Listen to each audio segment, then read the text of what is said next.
Friends, welcome to the 163rd Legal Empowerment Through Interaction lecture series. As the journey continues, we have been exposed to different thoughts and ideas. Family court matters, of course, we would have had an insight into Muslim marriage and divorce in earlier sessions, and something about adoption also in a couple of our earlier sessions. But today, we are going to have a holistic picture, and that too in a different tangent or an angle altogether. We are privileged with the presence of the speaker, Mrunalini Deshmukh ma'am, and we welcome you to this platform. We are indeed privileged to have you in this platform, and we are also privileged with the presence of Justice Ramkumar and all of you wonderful participants who have been part and parcel of this journey of discovery, empowerment, and enlightenment. This being a thoroughly informal platform wherein only discussion of law and legal affairs matters. Of course, we have a difference tomorrow. Tomorrow we'll be exposing ourselves to music. Tomorrow it will be a musical evening because to de-stress ourselves. Because tomorrow would be our 164th session. It will be a different one, like we had about that architecture, and when we had Padmasri sir coming in and talking about the different architectural things. So today, let us get ourselves enlightened and empowered through ma'am on the subject of family law, family court laws, and an overview of all those things, especially regarding marriage and divorce. Over to you, ma'am. Namaskar. Good evening to all the participants. And may I first, without actually sounding it cliched or formal, really express my gratitude to the organizers for giving me an opportunity to be on their platform and interact with all such lovely lawyers from Cochin especially. Thank you so much. I think it's my unique privilege to be a part of this evening's webinar that you have organized. Having said this, I think the subject that has been given to me is marriage and divorce laws in India and overall view. It is as wide and as expansive as a marriage should be, or it ought to be, as it is. The other day I was reading that the latest thing is not a marriage or a live-in relationship, but something what is known as an enduring partnership. And I kept on wondering, it's a very Hollywood term, to be very honest. It's not Indian at all. And I was just wondering, what is this enduring partnership? So then I think it came to me, it is to endure and tolerate one another. And the period that is there is partnership of give and take. So this is my definition. I'm open to correction. I have just understood this in my own limited way. But anyway, we still have years and years to go ahead till we come to the situation of an enduring partnership. Today, let's talk about marriage and the laws in India and what is the trend, or what are the changes that have been brought about, more so not only by the amendments to the sections of law, but also to the various judgments and judicial activism that the courts have been so largely responsible to bring about the changes and with the change in scenario. So, I mean, and I'm not going to get into the basics of it because we have a very, very robust, very intelligent and very renowned lawyers on this platform. So I'm not going to get into the detailing of the law, which is there. But I will have to do a brief introduction before I come to what is exactly, what are the views as far as the law is concerned. Now, we all know that the unique feature of the Indian laws of marriage and divorce is that our laws are based on the personal laws. So personal laws are in turn based on our religion. So that is the reason if we are Hindus, we have a law for us, Christians, Muslims, Parsis. And there is a law, which is a secular law, if I may use that word, which is known as the Special Marriage Act, where two people from any faith who wish to get married can get married without converting or giving up their religion. Today, we see in our country a lot of issues that are happening, which under the banner of love jihad, under the banner of converting, and so on and so forth.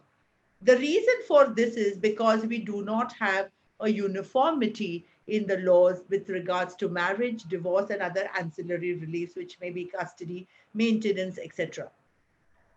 So typically we are governed by our personal laws, and our personal laws, there is an enactment. For example, if I just take a model without any sort of reference to any particular religion, but if I take the Hindu Marriage Act, now we have to appreciate one thing, that the codification of the marriage laws took place way back in 1955. Prior to that, there was no codified law, there was no enactment, there was no statute. These issues were governed by customs, traditions, and the sources of these law were known as the Shrutis and the Smriti. Shruti is what you heard, Smriti is what you remembered, and you passed down the things which were there. It was only after the independence where the Hindu Code Bill was sort of discussed, debated, and brought into to basically to give property laws to the women, that the codification of the laws became exceedingly important. Now, to take the Hindu Marriage Act, the most important thing that brought about the change was that though it applied to Hindus, monogamy became a rule. And the reason for that was, prior to the codification, a man could be could have more than one wife, and that was legally possible, and was legally viable. The Hindu law of marriage, that is the Hindu Marriage Act of 1955, brought about that change, where it is one man, one woman. That was one of the major changes brought about. Now, when we talk of marriages, there are three segments to the marriage. A, there is a valid marriage. B, there is a voidable marriage.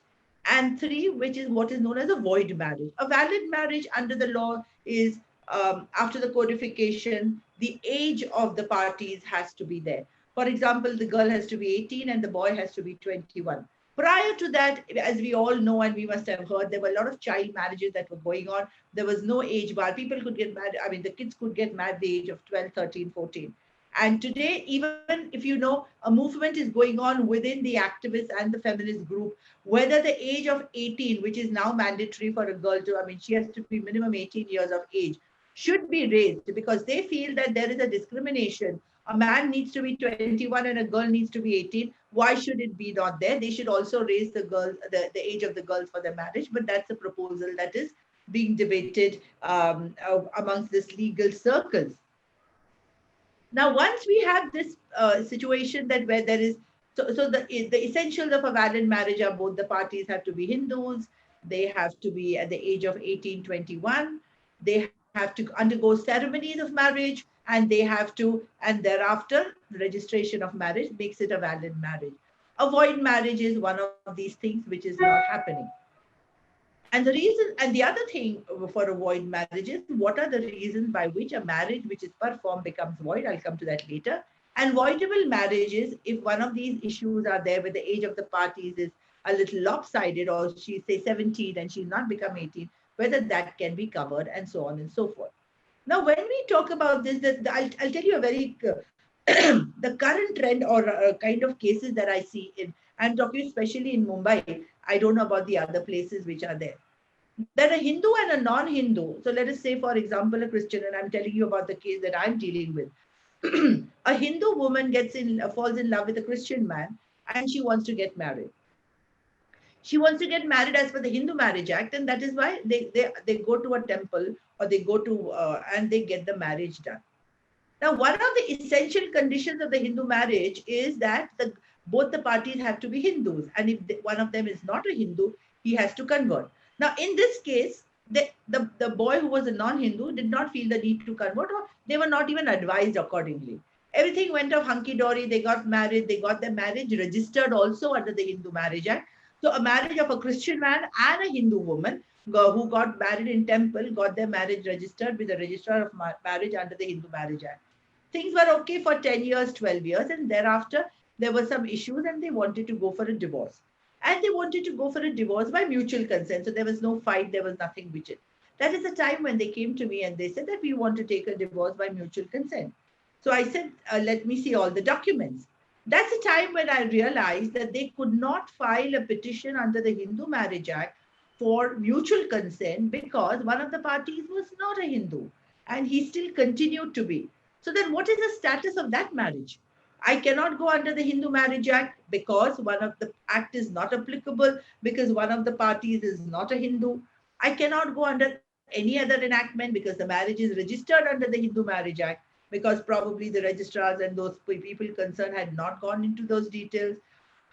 What is the way out? So I go to the court and ask for relief under the Specific Relief Act to declare the status of the marriage as not being illegal. So a declaration from the court that the said relationship that I am having with my husband, who is a non-Hindu, needs to be dissolved, and we need a declaration from the court.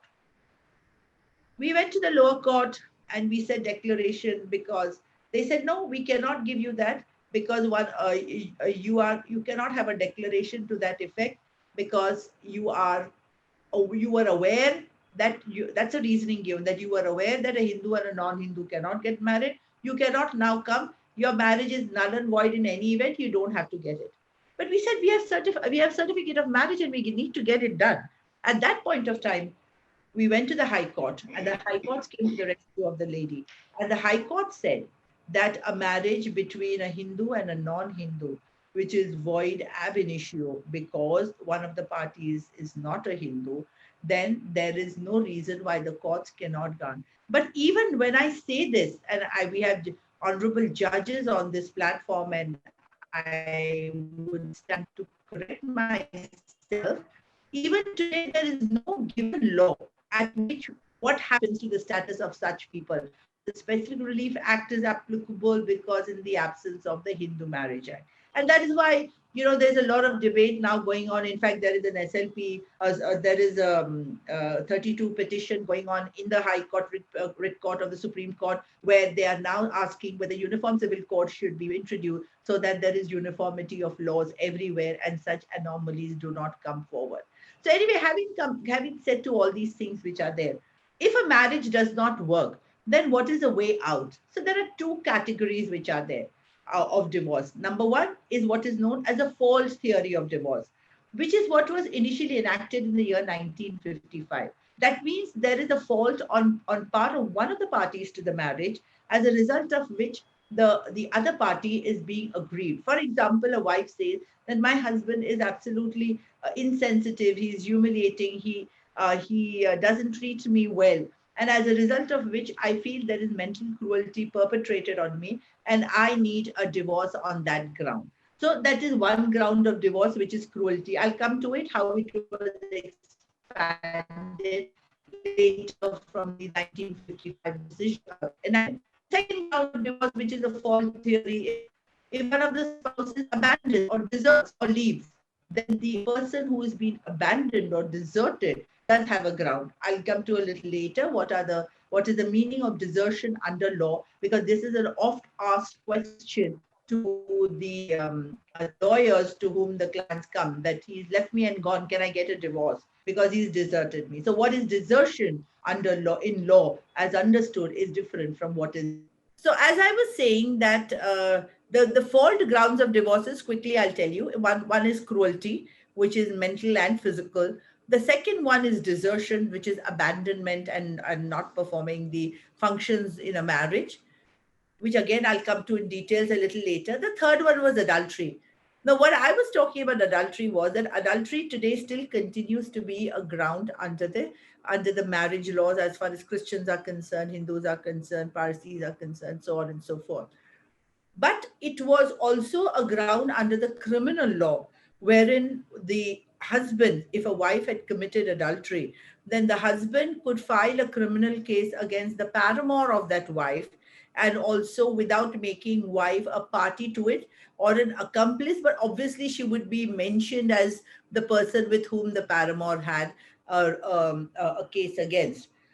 This was highly debated, and as you are aware, in the year 2018, the Honorable Supreme Court has decriminalized Section 497, which is the adultery part of it. So an adultery is no longer a criminal offense and is only a ground which is available in the civil as a ground for divorce. Am I audible?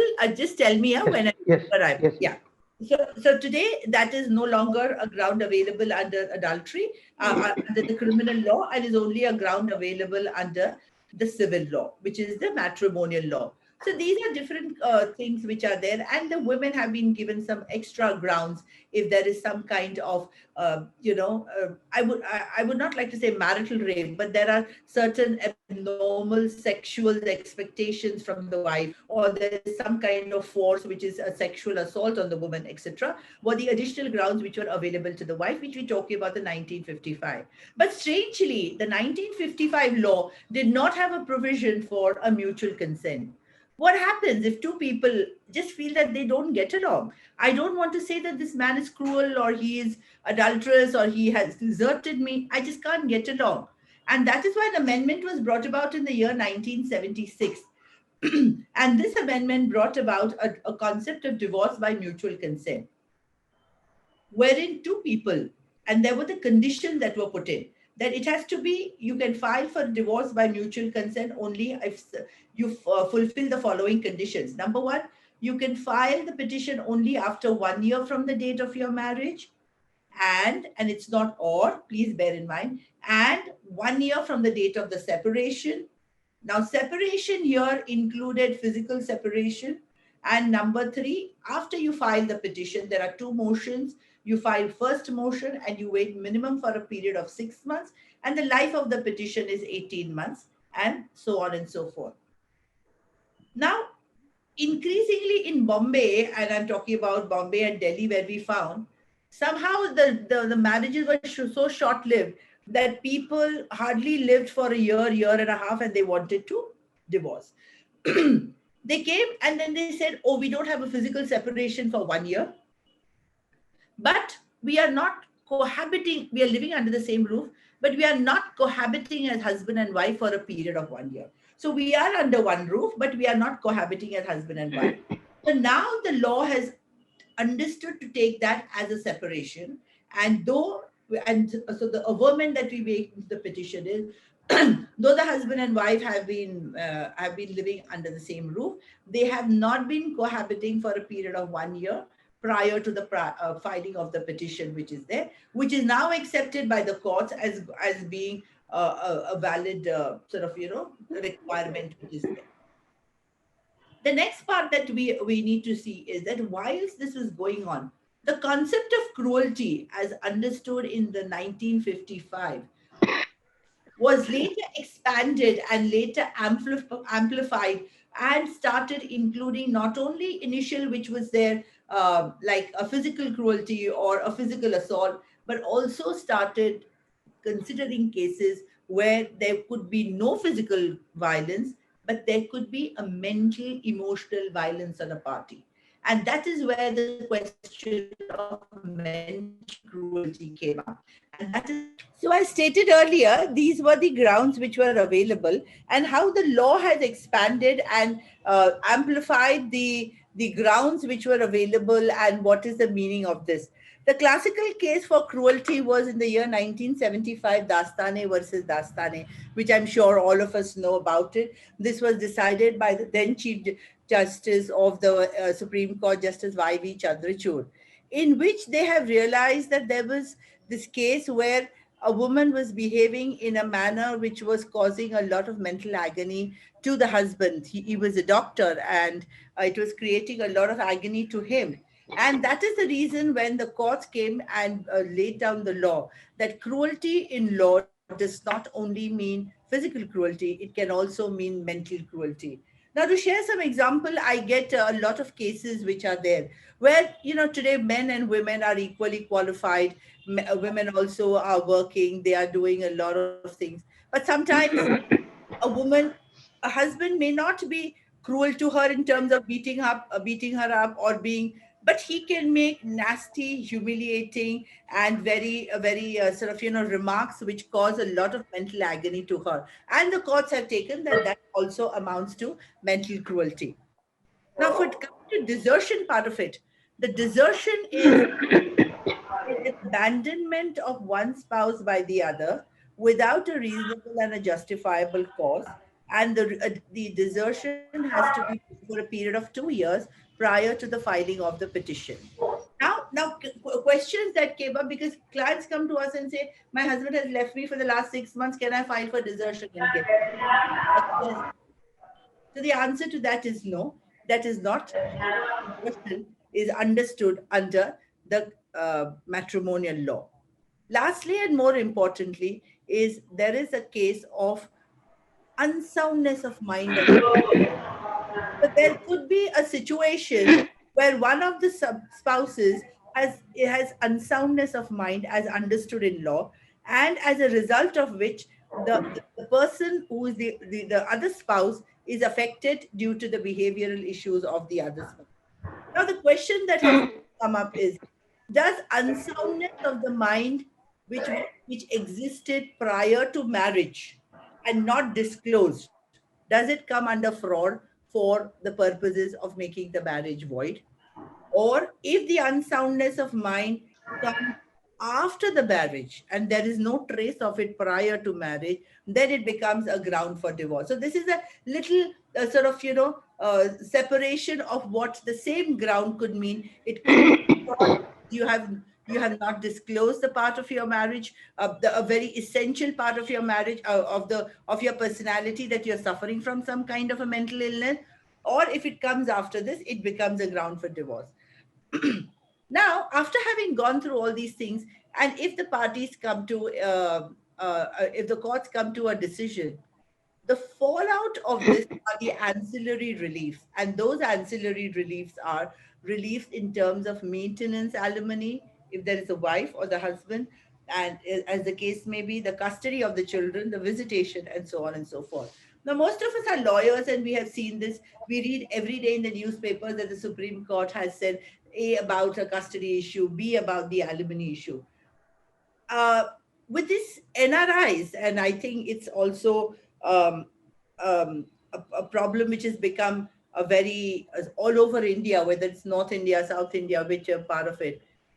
Parties get married in India, and suppose if the husband goes and goes with the wife or without the wife and settles down in the US. Now, in the US, they will be governed obviously by the US laws and not by the Indian laws. What happens in a case when the wife is not there and the husband takes a divorce on the grounds that is available to the husband under the US law while the wife is in India? Either it could be an ex parte order or it could be an order which is given after that. What is the validity of that foreign court's judgment on the Indian laws if the parties to the marriage have got married under the Hindu law? Now, I'll give you two, three examples, and this happened sometime in the year 1975 onwards till around 91, 92, and it even continues to be today. So in 1975, Satya versus Teja was one of the landmark judgments, again of the Supreme Court, where Justice Chandrachud was heading the bench which decided that. The parties got married. I think they were from north of India, Punjab somewhere. They got married, and the husband went and he, settled. He said he was going to get the wife later, but he did not come. He fell in love with someone, and he filed a case then in the Nevada court in the US. Now, when he filed a case, he got, so in Nevada court, the case is that you can even have a residence of 1 week or 1 month, and that court assumes jurisdiction if you're able to satisfy that. So based on this, he went to the Nevada court and he got an ex parte order. When the wife had filed for some maintenance because he had abandoned her and not come and taking care of her, he comes and says, "You're no longer my wife because I have obtained a divorce decree from the Nevada court." On which, she's not aware. She's not aware because an ex parte order. And then where is this Nevada court? My husband is staying XYZ place. That is where the Supreme Court came, and the judgment and the law of the land as we speak is that in case of this was a Hindu marriage, that in case of a marriage where the parties have been married under the Hindu Marriage Act, that divorce will also be governed as per the provisions of the Hindu Marriage Act. Unless both the parties voluntarily subject themselves to a foreign jurisdiction by way of convenience or by way of if their assets, etc., are there. But if you're married under the Hindu Marriage Act, you have to get divorced under the Hindu Marriage Act, and one of the parties cannot go and seek divorce there. Now, under the Hindu Marriage Act, where can you get a divorce? You can get a divorce under Section 19, where the place of marriage. You can get a divorce where the parties last resided together as husband and wife, or where the respondent wife resides. Or the amendment has now been made to the section where if the petitioner is a wife, where she resides. So these are the places where you can give. What are the grounds under which, under the Hindu law, you can do either the false law, which are cruelty, um, adultery, etc., or you go by mutual consent. Now, what happens in most of the Western countries is that there is no concept, in most countries, there's no concept of cruelty because there's no question of why should a divorce be denied. In US, some courts have what is known as a no-fault divorce. Now, a no-fault divorce is you go to the court and you tell the court, Your Honor, there's no fault of my wife, but I just don't want to live with her and I want a divorce. And the courts do grant a no-fault divorce, especially I've seen in certain states on the east coast of US also. There are cases where you go to the courts and you say, Your Honor, we are incompatible, and that is why there's a breakdown of marriage and we want a divorce. And the courts do grant on that.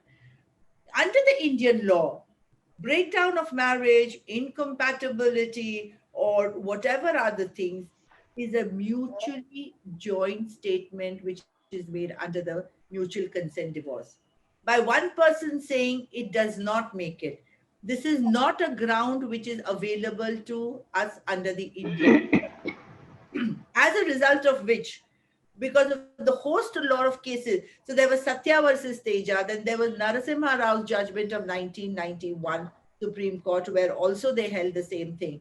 And one of the latest judgments, which I myself appeared, was in the Bombay High Court judgment, where in this case, I can give you the facts, is the husband and wife are married in India. In fact, they were married in Cochin, as luck would have it. And they registered their marriage in Cochin, or in Mumbai it was. And thereafter, they started residing in Dubai. The wife had 2 children and she was unhappy or whatever, they had various issues, and she came back. After she came back to India, the husband filed for divorce in the Dubai court under the Sharia law.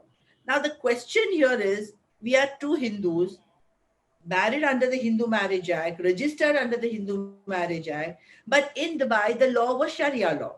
Now, of course, over a period of time, what has happened is, because I practice in a lot of cases there, is the courts first ask you when they see they're Hindus, do you want to be governed by the Sharia law or do you want to be governed by a Hindu law?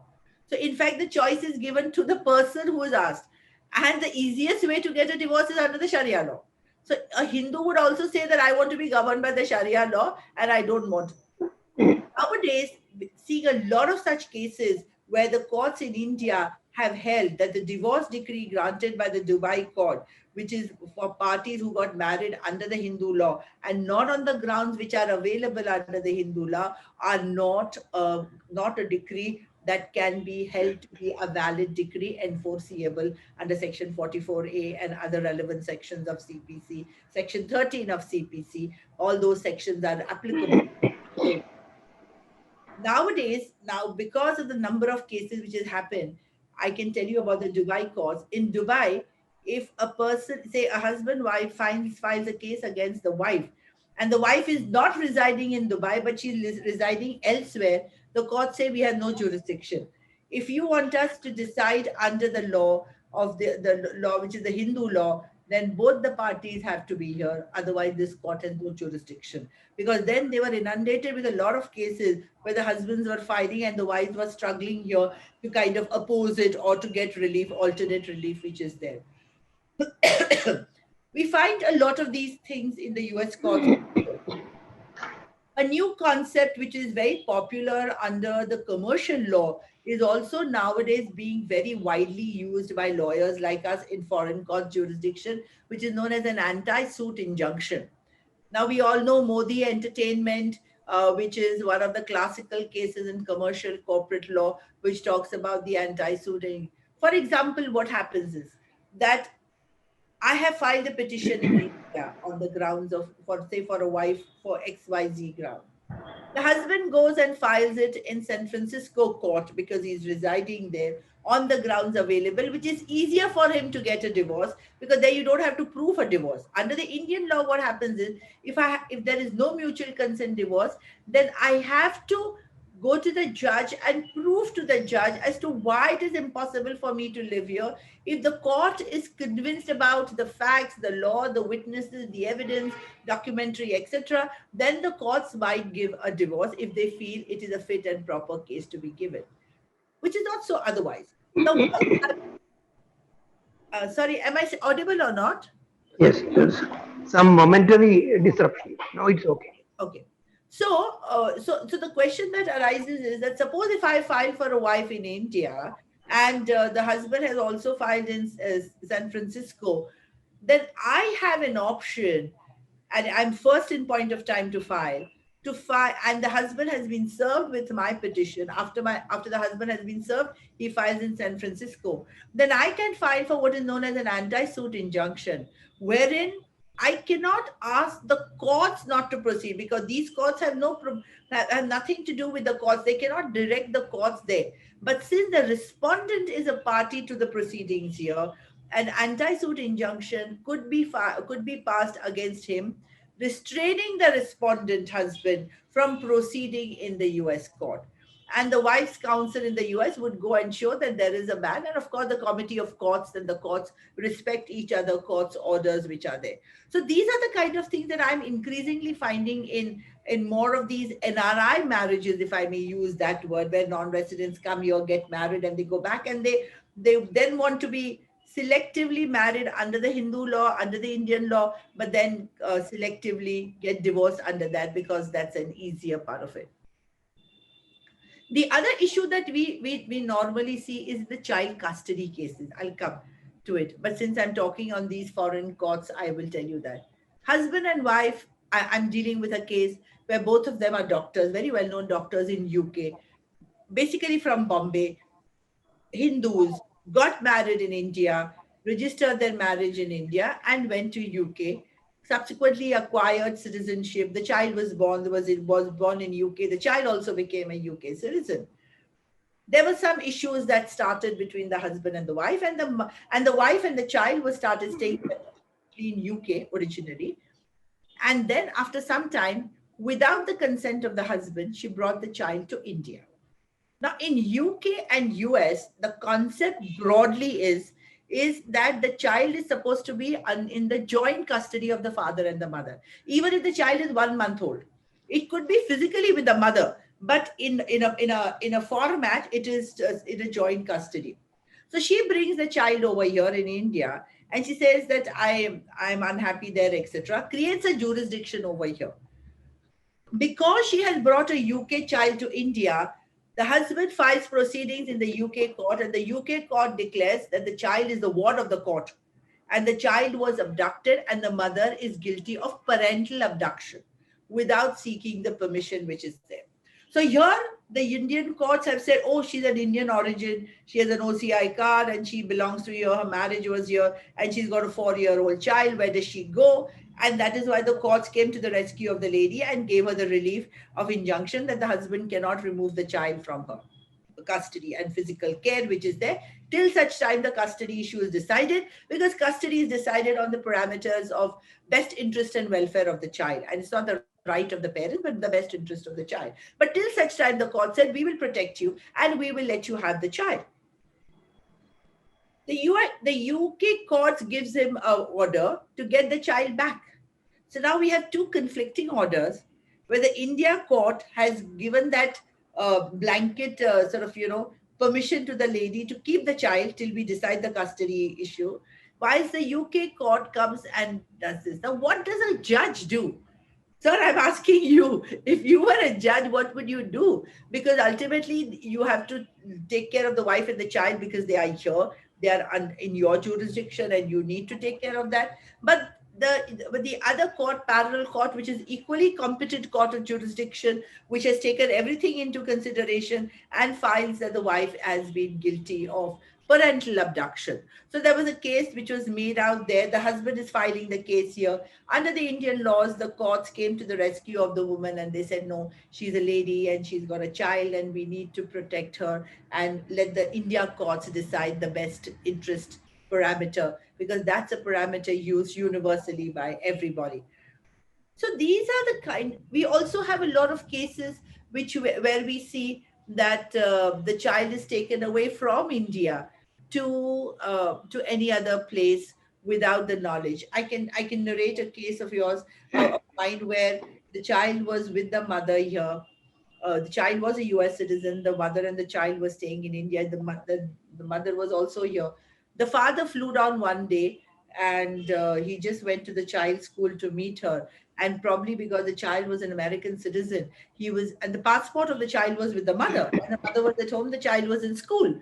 Uh, so he went to the school and he picked up the child. And apparently he traveled to the US on what is known as a travel document, which was issued to him by the authorities here. That's what we were told.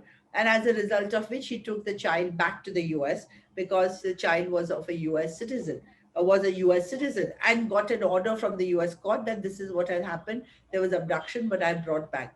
So the US courts gave him that order that yes, the child cannot be removed. So today the mother is in India, the child and the father are over there in the US, and the US courts have assumed jurisdiction over the child and they are deciding the custody issues which are there. So, with these concepts were not available or not thought of or envisaged under the original enactment, which over a period of time, with the change in the social structure and these marriages becoming international and NRIs coming, getting married and settling down there, it's globalizing of everything which has happened.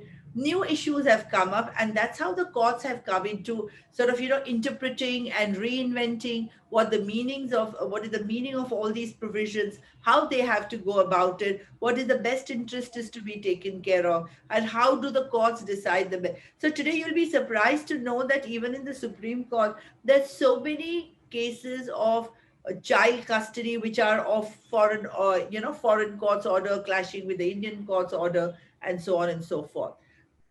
So, having said this, this is how the law has developed as far as child custody is concerned. Typically, under the Guardians and Wards Act, which is the main law which governs the custody of the children, and also the Hindu Minority Guardianship Act in case of Hindus also, all these enactments have certain parameters what they feel. At say till the age of 5 or 6 the child has to be with the mother. Then after that the child doesn't go automatically to the father. After that, the best interest on the welfare of the child is examined by the courts by using the various parameters which are there, various factors which are the age of the child, sex of the child, the background of the parties, what is best and conducive to the child from that point of view. Another thing which has come up is once the custody issues are decided, obviously parties are young, they want to move on. What happens to the custody? Suppose I'm a mother and I get the custody of the child and I want to now get remarried. Do I lose the custody because I've got remarried? This issue came up before the Supreme Court also.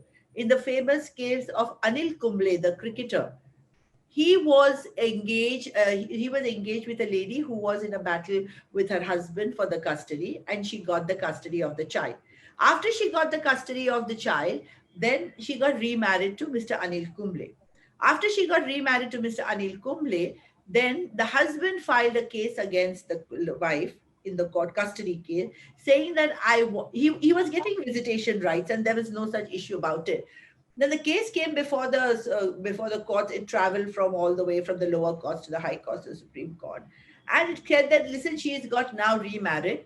I'm not married, so you grant me the custody of the child.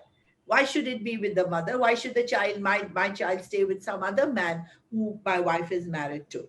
So the courts have laid down the law that remarriage of one of the parties, that is whoever has the custody of the child, does not disentitle that parent to lose the custody unless the petitioner is able to prove that the child living with the lady and her husband is the husband is a bad influence, or that is not a good background, or it is harmful, injurious to the child physically, mentally, emotionally, or any which ways, or there is a neglect on the part of the mother, only under such circumstances can the courts overturn the custody. But a mere remarriage of the child, remarriage of the mother, in this case which I gave you, does not disentitle her for the custody. So this is how law has expanded. This is how law has become progressive in that sense of the word. As I was saying, that it's a very wide subject and there are so many nuances to everything. I'm just trying to cherry pick a few important things which I find are relevant from today's point of view, because there may be some of the practicing lawyers who are dealing with it, rather than going back to the concept of the marriage and divorce, which is now in a way over 30, 40, 50 years old. The other important thing as far as the custody is concerned is also the alimony and the maintenance. Now, I must say that it has taken a long way for a woman to get what she deserves is just and fair from the time that these alimony laws started. In fact, if you recollect in 125 CRPC maintenance order, they were as paltry as 500 and 800 that the courts would grant those days. Today, that concept where a wife is entitled to be maintained in similar, if not identical, similar lifestyle, etc., has come into it, and courts have been looking at alimony not some dole which is given to the wife, but it is something for her to live her life with dignity and to live her life in the equal status and standard that she enjoyed in the number of cases. Now comes the part of alimony for a judge to decide, because if there is complete honesty and disclosure of assets, income, whatever, etc., inheritance, gifts, whatever you have, then it becomes easier for a judge to read the documents and decide what it is. But what happens when there is non-disclosure, mainly by the husbands? And then how does the court come to it? I may say that this man is earning 10 lakhs rupees a month, but my mere word, the courts are not going to listen to me. I will have to get certain documents which are there. Then what happens if the husband does not provide for the income tax returns, does not provide for his profit and loss account, balance sheet, etc.? So there is a process in CPC where you can issue it to the tax authorities, you can issue that and get all these things. From interim maintenance to alimony. Now, how is alimony decided? Alimony is decided on, sometimes it's a lump sum or it could be on a monthly basis, depending again on the income of the husband and the wife, that is the reasonable wants of the claimants, as in most cases it is the wife, the number of years or the tenure that is invested in the marriage to be able to give that, and the propensity and the reasonableness of the person to be able to sort of, restart the life again. These are the parameters that the courts use when they have to grant a permanent alimony. The idea behind this is only to ensure that there is fairness to both the husband and the wife as far as the alimony is concerned. Now, I'm sure all of us know that it is only the Hindu Marriage Act and the Parsi Marriage Act in which even a husband can claim alimony from the wife. And in such cases, the same parameters are used if the wife is earning better or she has a business better. Today, I'm dealing with 5 such cases as we speak. And these girls belong to the big business houses which are there, but the husbands are not willing to give them divorce. And they have in turn asked that we need to be maintaining the lifestyle which my wife provided me because she's a daughter of XYZ and so on and so forth. So, well, yes, it's equal, it's equal. If it has to be fair, it has to be fair. So there is no discrimination on the grounds of, sex in terms of husband or wife, which is there. The recent judgment of the Supreme Court also, where Justice Indu Malhotra, which was in the year 2020, where the courts have said that to assist the courts in a fair manner in a manner to come to a fair amount which is required for a maintenance of the wife and the child or the husband, as the case may be, it has now become mandatory at an interim stage, as per the Supreme Court latest judgment, that you have to file your affidavit of income and assets. So when you file an application for maintenance, you have to file your affidavit of income and assets, even if it is very negligible or whatever it is. And obviously they are subject to the laws of perjury because it's an affidavit. So it's a sworn document. So you are supposed to make a clean breast of what it is. Similarly, when a husband files a reply, which is opposing the maintenance or whatever the case may be, he also has to file his affidavit of income. So now this has made things very easy for judges now to decide. Now again, there is many a slip between the cup and the lip, because how honest you are in disclosing your document is of course left to. But most of the things can be done. For example, the difficulties that we face for getting alimony from husbands are that all of a sudden the husband's family, which is wealthy, says we've disowned him. He has nothing to do with us, because they don't want him to give whatever is a part of the family income to the wife is concerned. So the courts see into all these things and they give appropriately. A parallel situation has come up in the year 2005, which is Protection of Women from the Domestic Violence Act. Now, under this act, domestic violence is defined as a violence which is physical, mental, emotional, sexual, and financial. So, a provision for maintenance is also available at an interim stage under these provisions of the Protection of Women under the Domestic Violence Act. This act, though it's a domestic violence act as it sounds, it is to be filed in the magistrate's court. Section 26 of the act says that if there are any proceedings pending in a civil court or in a family court, an applicant can make that. But this is only for women. So even if it is a Hindu man, he cannot go under that act because it is under the Protection of Women from the Domestic Violence Act. Also, the latest Supreme Court judgment of 2020, Justice Chandrachud's judgment, Dr. D.Y. Chandrachud's judgment, where what is a shared household? What is a residential rights of a wife as far as the matrimonial home is concerned? And how can she be protected? Now, to understand that, we need to understand what is the concept of matrimonial home. Today, as we speak, there is no definition of matrimonial home under any of the enactments which are there of marriage, divorce, etc., either the Hindu law or any other things. This is a concept which I may say is a borrowed concept from the English law, and which is found in the Matrimonial Causes Act of 1857, which is the basic law on which we have sort of drafted our Hindu Marriage Act, Special Marriage Act. We have taken that as a role model to make our enactments which are there. So today, what is a matrimonial home? It becomes very difficult for a judge to decide also. I get married to a man and I start living in a house. Now, when I start living in the house, in most of the arranged marriages which are there, we don't know whom the house belongs to. We just know that the man is living here. Things are fine, everything is going on well, everything is hunky-dory. What happens if there are disputes?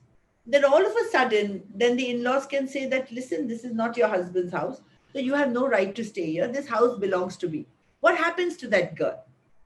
So Justice Kajju's judgment of Taruna Batra, which was there, Supreme Court, in that judgment, the courts held that only that will be considered as a matrimonial home of a wife where the husband has any right into it as a joint tenant, as a joint owner, or any such rights which accrue to him.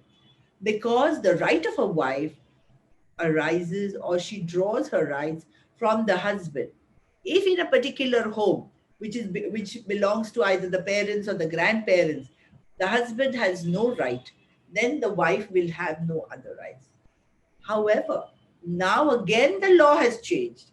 And in 2020, Justice Chandrachud has said that shared household, even if it means a household where the husband has no proprietary right or a tenancy right or any of those rights which gives a person a title, even then if a wife has been staying there, her residence has to be protected. So she doesn't get a proprietary right, only her rights of residence have to be protected, unless the husband is otherwise directed by the courts to provide an alternate accommodation.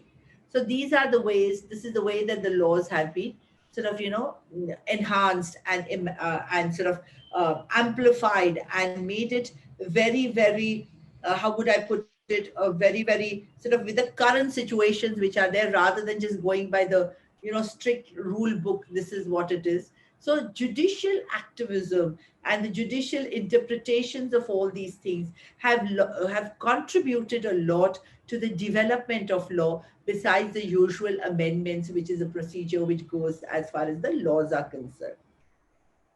So custody, maintenance, divorce, this is the overall view which is there. I have taken the case of a Hindu Marriage Act. I was just told, I think last time or the prior to that, there were some discussions on the Muslim marriage. So I will not stress more on that, because I'm sure the earlier speaker must have enlightened the audience on that.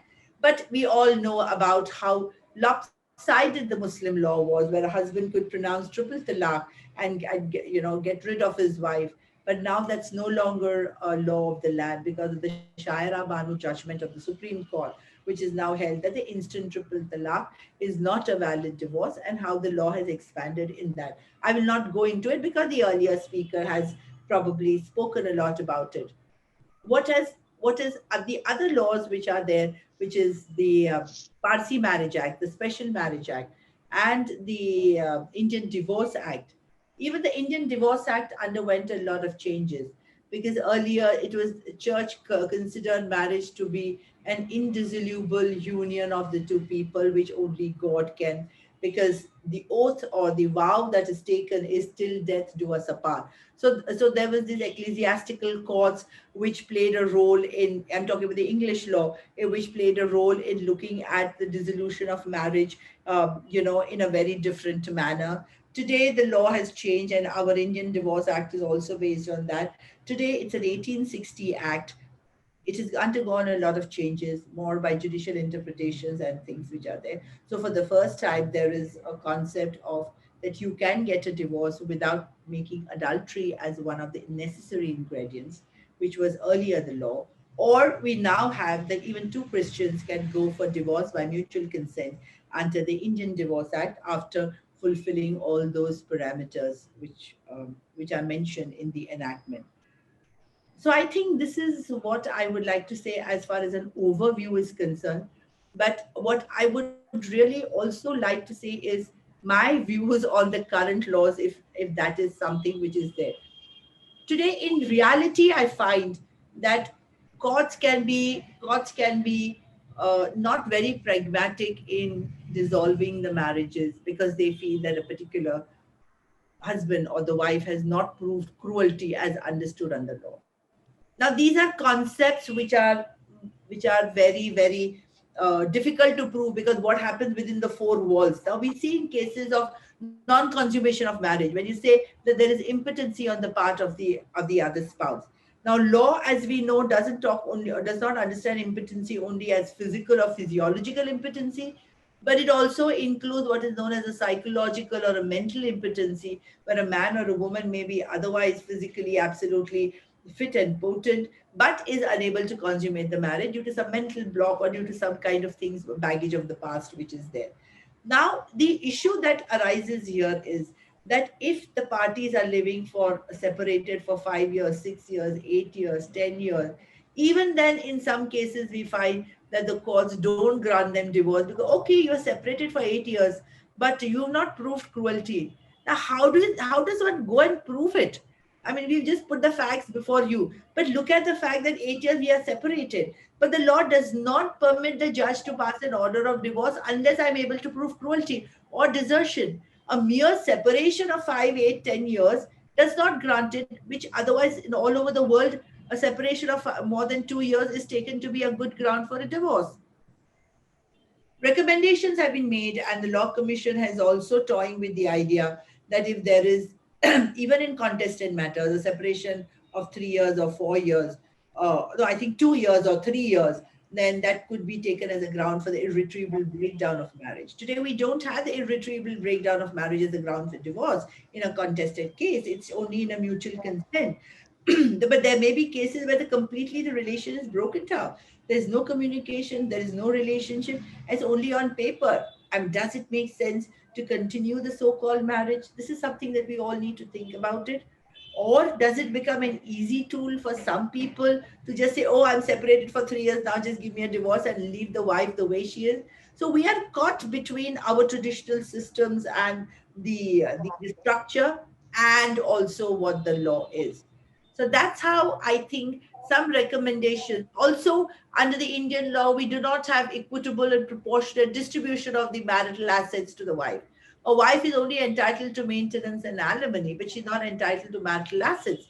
Now, if you go to the West Coast, that is known as a community property in the US, whatever are the assets that you have acquired post your marriage, the husband and wife have to split it 50-50, including if there are any debts and loans, etc. Because they say these are the assets that you've acquired during the period of your marriage, the loans incurred during the period of marriage. When you part, it has to be done in an equitable manner. Now, this is not available for us in India. The woman is only entitled for alimony or residence as per this, but she has no rights. So there is a lot of scope. Why I'm saying this is I'm using your platform to air my views. There's a lot of scope that we can make it a little more robust and a little more practical and a little more realistic than just living by the enactments which were there in 1955. So I think with this, I would like to say that I'm more than happy to sort of share if there are any questions, and I would like it to be more interactive than just a monologue from my end, which is going on for the last whatever number of minutes. Thank you so much. Thank you very much, ma'am. And before we go to the interactive session, we'll go directly to Justice Ramkumar, sir, for his comments. Absolutely. I'm eagerly waiting. Excellent articulation on overview. Thank you. In fact, after completing 30 years of matrimony, I once made a foolish comment. Oh, long 30 years of tolerance. Immediately came the sharp retort from my better half on either side. Absolutely. Then only I realized the mutuality of matrimony. So well said, yes. And as you rightly said, irretrievable breakdown of marriage is no more a ground. So not even in the modern times. Now, if I remember correct, we had a Cochin Nair Act. If I remember correct, that statute had a ground. Temperamental incompatibility as a ground for divorce. But that law is no more there. It has been repealed. But that was a very, very wonderful ground for temperamental incompatibility of the spouses. That was a ground for divorce. Unfortunately, that is not reflected in any of our matrimonial laws after 1955. That would fit in well with the present day times. Then you were mentioning about that parental abduction of the child. Now, supposing there is a parental abduction armed with the order of the court from one country, and there is another parental abduction. Suppose the abducted child is taken back also under the ground, armed with a judicial order by the other country. That also can amount to parental abduction. Absolutely. There'll be two clashing orders. Exactly. Ultimately, it will all depend on the attitude of the courts also. Right. Notwithstanding the committee of courts, etc. Wonderful articulation. Thank you. Thank you very much. Thank you so much. Thank you very much, Justice Ramkumar, sir. And as we go first to Mr. KVJ Rao, sir, please unmute and put the case. Good evening, ma'am. Thank you. Nice, informative. I'll come directly to the point. Justice Chandrachud's order on matrimonial home. It clashes directly with Section 23 of the Senior Citizens Act. Yes. And that will be a very disadvantage to the senior citizens. You see, for no fault of them, just because their son and the daughter-in-law or the daughter and the son-in-law don't get along, are they going to face the brunt of having to live with those people and that acrimony in the same house? That is suffering again. Yes. Sir, No, And the second, I'm sorry. yeah, sorry. Yes. And the second point is Justice Chandrachud has laid down what is to be declared before claiming interim relief. Correct. We have found that magistrates bypass that order and pick and choose from that. Can a magistrate pick and choose from what Justice Chandrachud? Because this has just happened last week, so it's fresh in my mind. I was attending a case of my colleague where I guide them pro bono, and we were in this exact situation. You see, because now the son-in-law, the son who's moved away from the matrimonial home of the parents will now be forced to go back and live with his parents, which he didn't want to do in the earlier instance. And the senior citizens have got an order from the collector asking the girl to move out of the home. Now, Justice Chandrachud's order is going to directly clash with Section 23.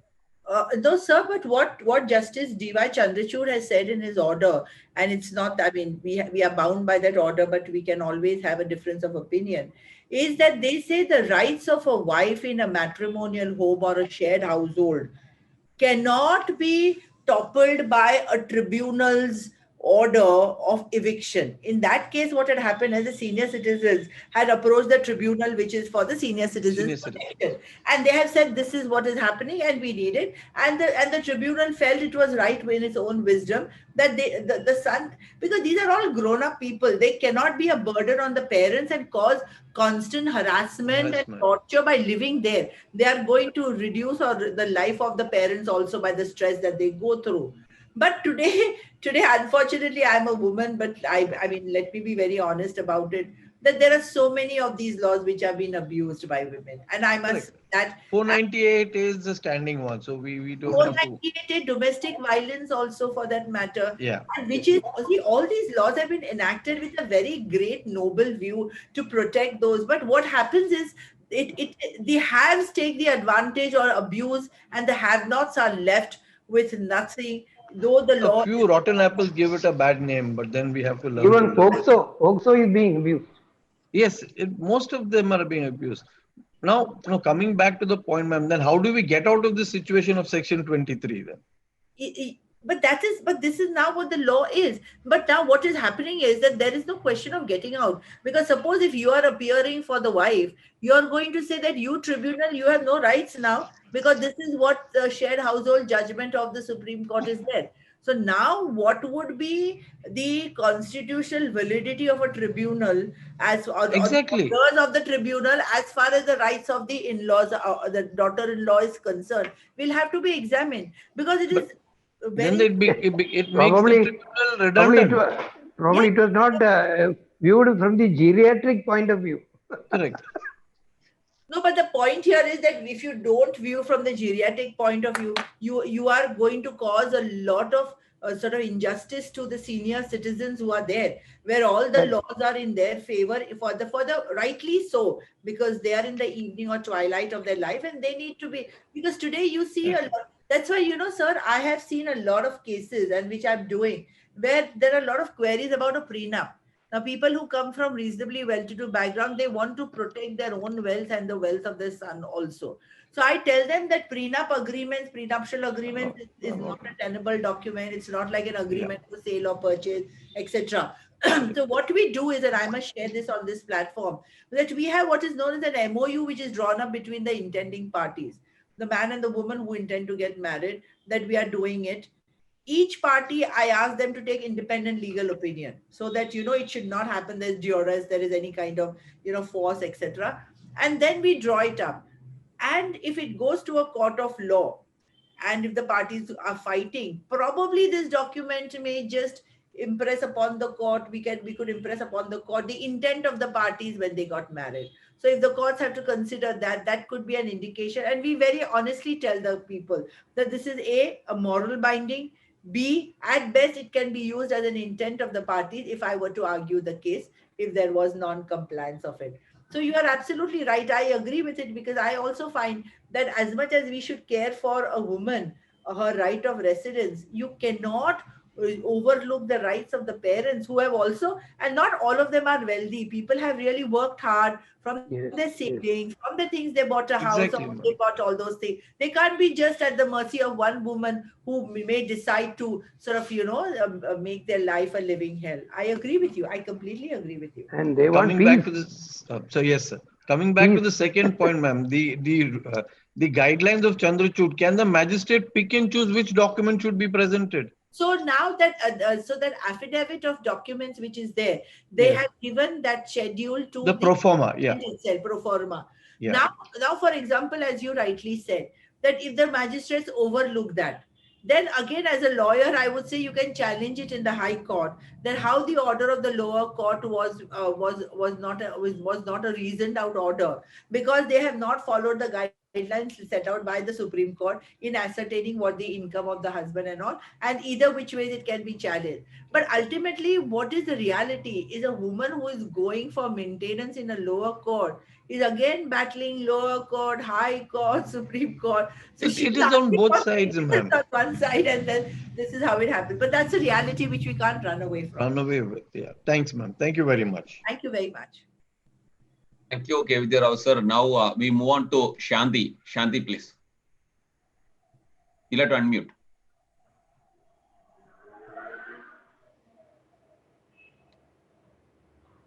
Shanti, can you unmute?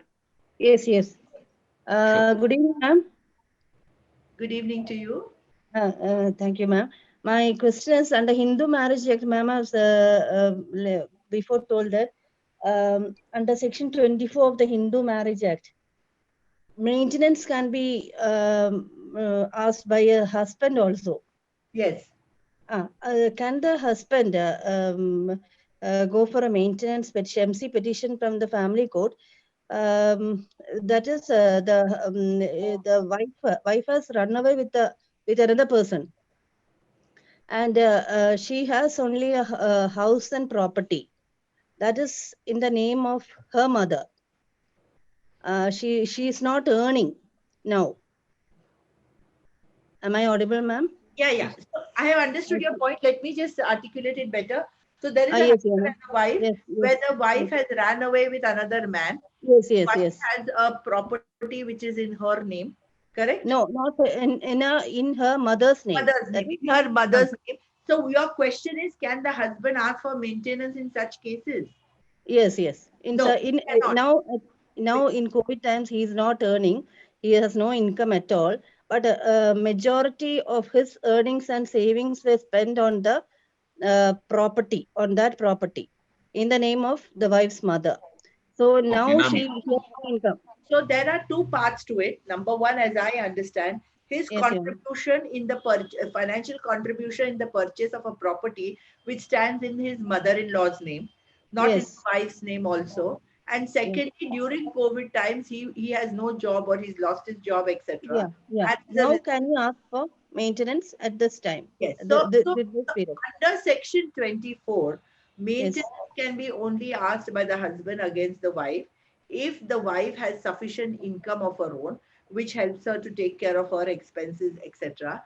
And the husband has to prove to the court as to why is he unable to maintain himself despite a situation that everybody is facing today if you're taking COVID times. The courts may consider this as an issue, provided the wife has sufficient income of her own. At an interim stage, an asset is not something that the courts consider. Assets are considered at the time of final analysis.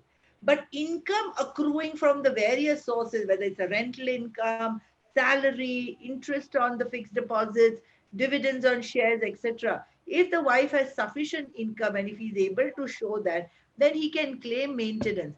But to claim that I have contributed to the purchase of the property of the mother-in-law, he will have to go to a civil court to show his shareholding as far as the property laws are concerned. Ma'am, there again, Binami Prohibition Act also may come into play because fiduciary relationship. No, sir. Section 3 and 4 does not say so. No person shall enter into a Binami transaction. Fiduciary person standing in fiduciary relationship, they are exempted, I think.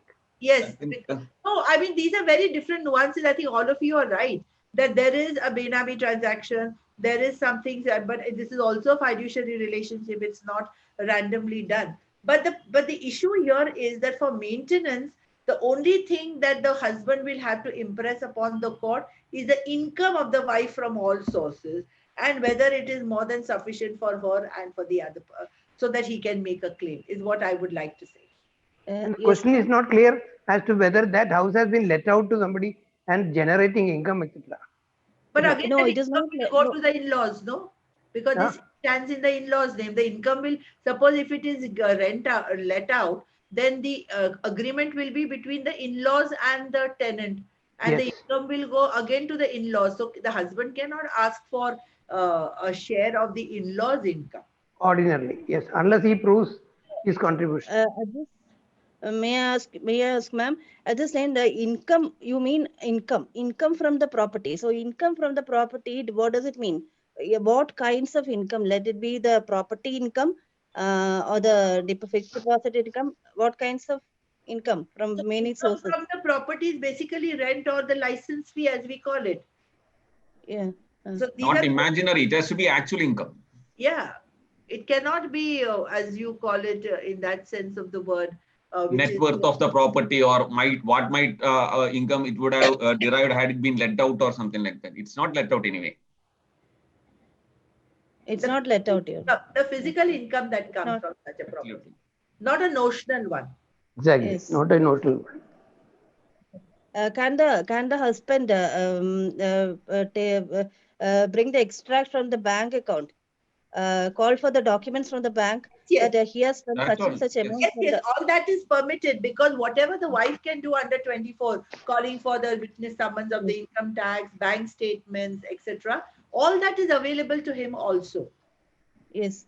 But the jurisdiction, Your Honor, is it the civil court? The relation between the husband and wife, all proceedings will remain in the jurisdiction of the family court. Yeah, so it is in the family So court only. Family court CPC is applicable. It has all Section the powers. 7. Yes, it has all the powers yes, under the enactment to call for documents, witness summons, etc., which is found in the CPC. yes, ma'am. Okay. Thank you, ma'am. Thank you, ma'am. Thank you. Thank you, Shanti. Now we move on to Vikas. Vikas, please. You'll have to unmute. Hello. Because ma'am. always your network is very, very Yes, bad. you have a Okay, ma'am. connectivity problem every time. Anyway, let us see, Vikas. Shoot the question. Yeah, please.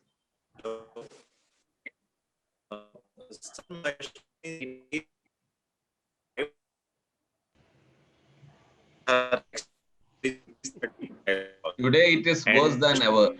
No way. Because can you just post the question in the chat box so that we can handle it? You please post it in the chat. Yeah. Over to you, Dilip sir. You'll have to unmute. Yeah. Good evening, ma'am. Yeah, my question, I had a question in my mind that was specifically put by Mr. K.V.J. Rao, sir, and that was regarding the latest decision on shared house. My impression after reading the decision is that it is only with regard to the overriding effect of Section 23 of the Senior Citizens Act that the decision has come. Not with regard to, because both, it only says that it doesn't have overriding effect. Both has to be reconciled as per the facts and circumstances of each case. That is what I understood. No, but how does one reconcile? You are absolutely right. It has to be reconciled. Nobody has an overriding effect. But Yes. then how can you reconcile something where a wife's rights in the residence is protected and even the nuisance caused to the in-laws is tackled under the, as per the order of the tribunal? I mean, it's, sorry to say with utmost respect, it's easily said than done to have this kind of, it is going to amount to, as Mr. KVG Rao said, it is going to amount to, in that sense, overriding. The words may not be there, but practicality, I feel, Definitely. amounts to the same thing. This is just like opening a Pandora's box. Absolutely. But my only say that the question that was decided is whether Section 26 of the Senior Citizens Act would override the DVA. No, they said that you have to reconcile with both the things. Yes, Harmonious construction is necessary. harmonious construction Harmonious construction. as per the facts and circumstances. Peaceful coexistence. Yes. Peaceful coexistence. What is expected in a family is what is expected of what do you call construing the statutes regarding family also. Family Peaceful coexistence or harmonious construction. Yes, I think, yes. So as we come to the end of session 163, two doubts that was being posted. May I just put it across to you, ma'am? Yes, of course. What you made a statement that prenuptial agreement at best may be used for compelling or suggesting the court what they really wanted. Are prenup agreements valid and binding in India? No, they are not. They're Number not. one. And at least in my understanding and in my limited research that I have done, I don't think any of the courts have tested that up to now. Rather, none of the prenups have gone to a court to be tested on the validity or the execution or the part of it. But today, today we are all, because of the internet, etc., we are so much aware of everything which is happening around. So people come with some half-baked ideas. In fact, I have a case which has come in where the parties have entered into a prenup agreement outside the country. And now the divorce has been initiated by one of the parties in India. Whether that can be executed here, because that's an agreement between the two parties. So there are too many complex issues which are there. But as I understand, and I'm subject to correction, that there is no such settled law as far as the tenability and the validity of a prenup agreement is concerned. At most, it's like, sorry, sir. At most, it's Sure. like the bylaws of a society, Yeah. where the residents agree to live with us within certain rules, but they don't carry the force of law with it. That's well put. At But most, again, if we look at it. But again, the doubt stems from the fact that freedom of contract is something that is available. And unless and until it is vitiated by any of those circumstances or factors known to law, how do we just say that prenup agreement as such may not be able to be implemented? Either it should be vitiated by the 5 circumstances under the Contract Act or against public policy, or there should be some vitiating factor. No, but that is the plea which is being taken by some people who oppose that this is against public policy. Because I'll give you an example. If a public policy is that the wife without any maintenance or without any financial thing should be awarded maintenance by the court. Now, can an agreement enter into a husband and a wife that I will, and wife says, I will claim no alimony, no maintenance. But God forbid a situation arises, say 10 years after the marriage, where she really has no money and she really needs that kind of support and she's unable to earn that. Will she be bound by that clause? Will that be against a public policy? Contracting out. Yes. More or less, That it is is just the like the labor laws wherein you cannot contract out of a statute. Correct. So that is where the whole sort of, discussions are sort of going ahead. Absolutely. Yeah, our criminal law doesn't say that you shall not commit murder. Yeah. Only if you commit murder. If you commit murder, this shall be the punishment. Thou shall not is not there. If you do, what will happen? It is just like one of our speakers said, I think it was Punit sir. He said, Idi Amin is stated to have said that I fully agree with your freedom of speech and expression, but I cannot guarantee your freedom after that. So, just like that. Ma'am, before we conclude, just one more query that has come up is, you go to a foreign country, because Kerala, I think half of Kerala lives abroad, especially in Gulf countries. Absolutely. So they usually, for divorce, they accept the Sharia law and get the divorce for that matter. That I think you made a statement that may not be essentially valid unless and until you got any grounds under your personal law. Correct. Now, assuming that there was grounds available under the personal law of the parties and they accepted the Sharia and got a divorce, what happens to the child? The custody of the child, will it be governed by the Sharia law because they got a divorce under the Sharia law, or their personal, laws otherwise? As I said, a valid order of divorce in a foreign jurisdiction of a marriage which has happened under the Indian laws is only when it is by consent that both the parties decide to go to a particular court. that though they got, let's say they got married in Cochin, but they have lived all their life in Dubai, and they want to get a divorce there by consent, that consent divorce is a valid divorce as per the Indian law also.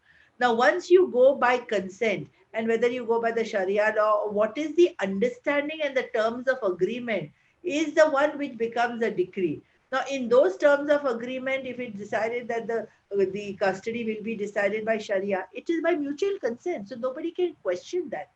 But if it is a one-sided divorce filed, say, by the husband, Unilateral, yes.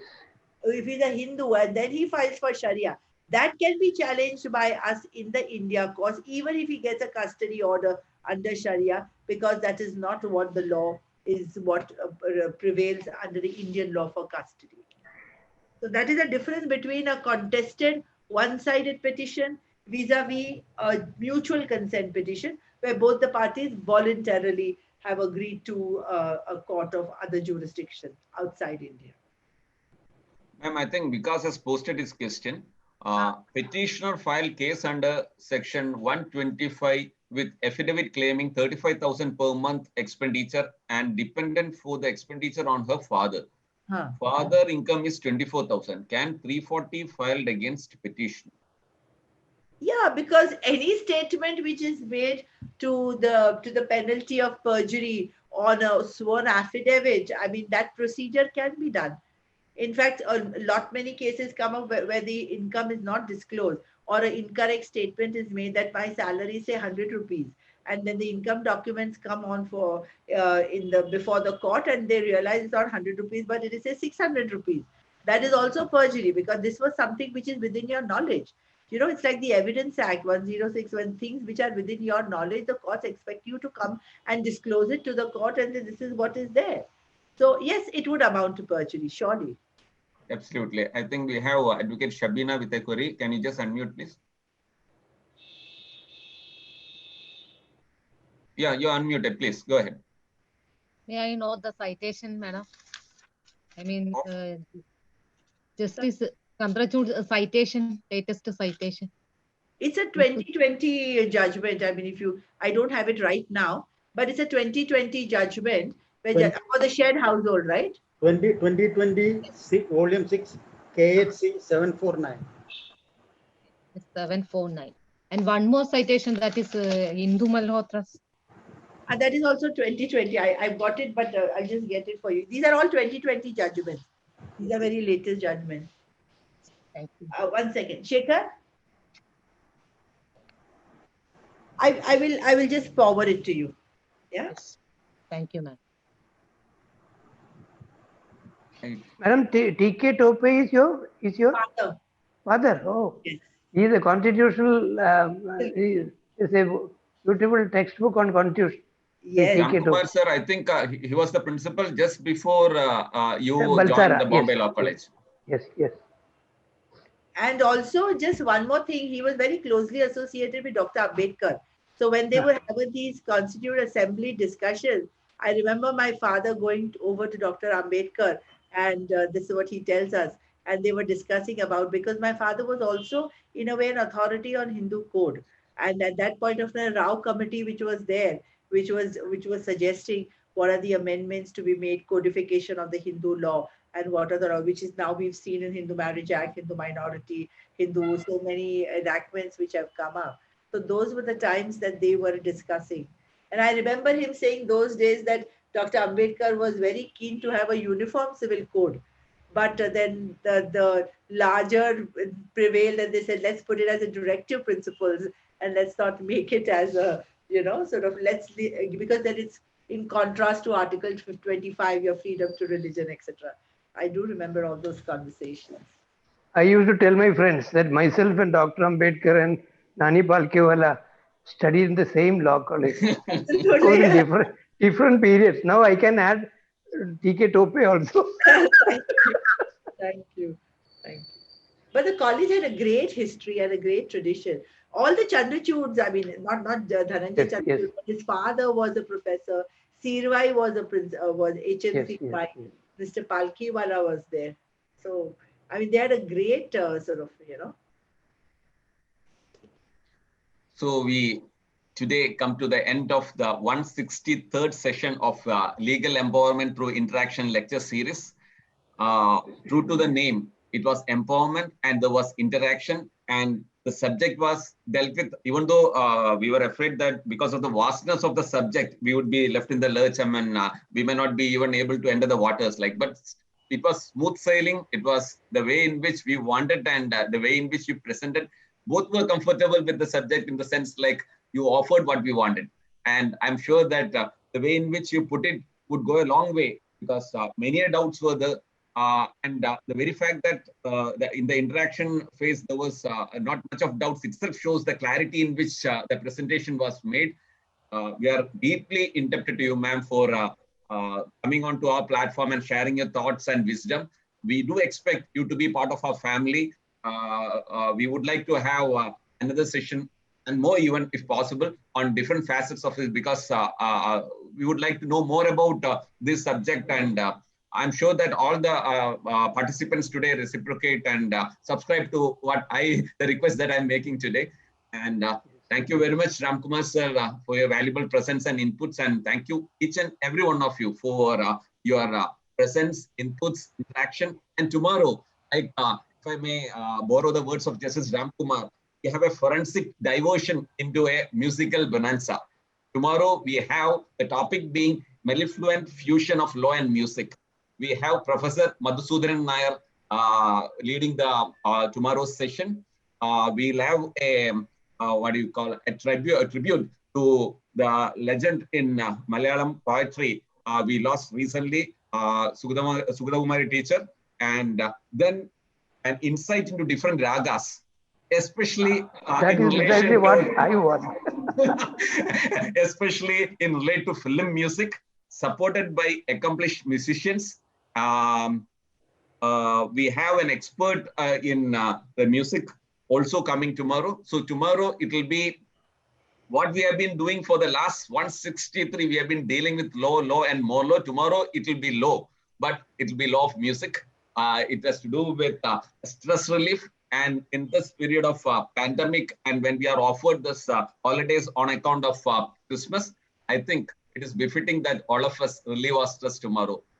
I invite all of you. I request you to invite your friends also to come tomorrow. Let us have some fun. Let us have some relaxation, and let us have some learning of what basic ragas is. Especially when every day I get musical clips, the whistling clips of Justice Ramkumar sir, and I try to identify the music. At times I get confused because I feel that this could have been this song or that song. Then only I understood that it's because of the same raga that you might get confused of one music. I'm completely illiterate as far as music is concerned, but thanks to Ramkumar sir, I'm being initiated. Maybe in the court, we are only accustomed to this somnolent voice. Thank you very much, sir. And we meet again tomorrow. Yes. Do take care, stay safe, and hum a music. Let there be music in the mind, in life, and let there be melody everywhere. And thank rhythm you, also. Thank you, music and rhythm. Music and rhythm. And let there be, I say, peace and harmony everywhere. And harmony, let us have Mozart's playing. Yes. Thank you so much. Thank you. Thank you.